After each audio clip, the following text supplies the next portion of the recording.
Welcome to the DoubleACS Daily News for September 20th, 2017. Attleboro held its preliminary election yesterday, and instead of 3 mayoral candidates, there are now 2. Challenger State Representative Paul Heroux gained the most votes with 46.5% of the vote. Incumbent Mayor Kevin Dumas gained 41.2%, and former City Councilor Ron Churchill had 12.3% of the vote. Dumas will face off against Heroux in the citywide election on November 7th. Emily St. John Mandel, the author of this year's Big Read book, Station 11, came to Attleboro yesterday. She was greeted by a full auditorium at Peter Thatcher Elementary School and interviewed by journalist Ethan Gilsdorf. It's a wonderful opportunity for me to meet readers, in other places. I really love the Big Read program. It's taken me all over the country, and it's a tremendous honor to come to a place where so many people have read Station 11. I think that there's some appeal for a fairly large number of demographics. It's been interesting to see that in different places. I think that a lot of teachers like the book because it almost acts as a sort of stealth vehicle for Shakespeare. There's a dystopian element to the book, which kids like, given their interest in the Hunger Games and another series of that nature. There is also a heavy Shakespearean element. We asked her about her early career as a dancer and now a writer. Those are both professions where you need to have a day job, at least for the first part of your career. So then practicing your art becomes this very intense juggling act in terms of trying to find enough hours in the day to do it, around the margins of whatever it is that pays your rent or pays your mortgage. At this point, I write full time, but that's an incredibly fortunate and unusual circumstance for a writer. Read and write a lot. Never assume that the publishing world's closed to you. You don't have to have a particular degree or know the right people or have an MFA.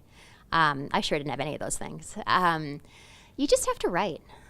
You just have to sit down and do it. And like anything else, you'll be terrible at it when you first start. We all were. But you practice it, you keep doing it, and that's how you get better. My next Big Read event is in Pueblo, Colorado, in about 4 weeks. And that's a place I've never been. It's another interesting opportunity to go somewhere I might not otherwise have visited. So looking forward to that. The Attleboro Council on Aging also took part in this year's Big Read. Their writers group recently held a talk where they shared their thoughts on Station 11 and its themes. Attleboro Library Coordinator Elise Laforge told us more. Today we are here at the Council on Aging, and we're here to hear the reflections of some of the members here on the Big Read book, Station 11. So this is our 11th Big Read. The idea behind the Big Read is to get as many people in the city of Attleboro to read and interact with the book as we possibly can. So we have programs for all ages that are happening throughout the entire city. There are a number of community agencies involved. It's not just the library.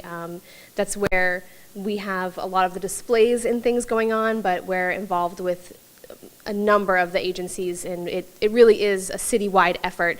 We couldn't do what we do without everybody being involved.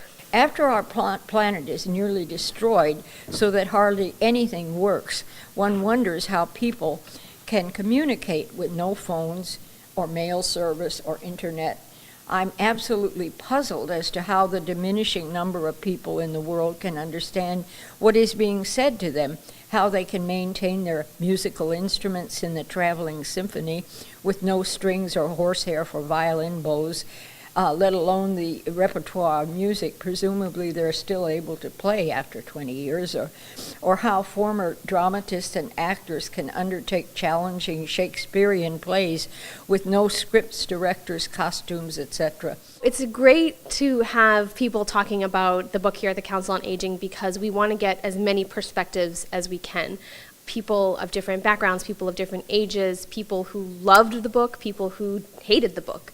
It's just important to talk about the book, no matter what you thought of it, no matter who you are. We just want to get that conversation going. So you can go to Attleboro's 1abc.org, and all of the events are on there, the registration links. If there's anything that you're interested in attending, we suggest you register. And there's, again, a bunch of stuff going on for all ages all over the city. That's it for today's update. For DoubleACS News, I'm Austin Ricketts.